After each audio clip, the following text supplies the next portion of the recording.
లాగా నడిచింది నేడు నిన్ను తాకే పెనుగాలి ఎదురు పడదు ఇక గాలి నింగి కూడా తల వంచును చూడు నేల నిన్ను నడిపించును ముందు శత్రువైన వెనకుండాలి చిరుతలాగా నువ్వు సాగాలి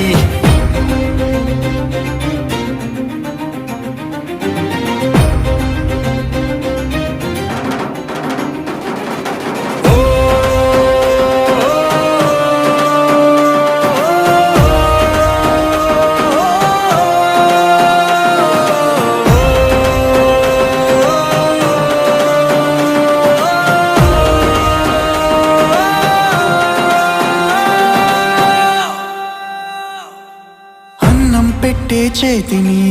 అమ్మని అనుకోవాలని అది పండించే రైతుని దైవం అని పిలవాలని అందరి బాధల బరువుని మోసే పుడమి నువ్వని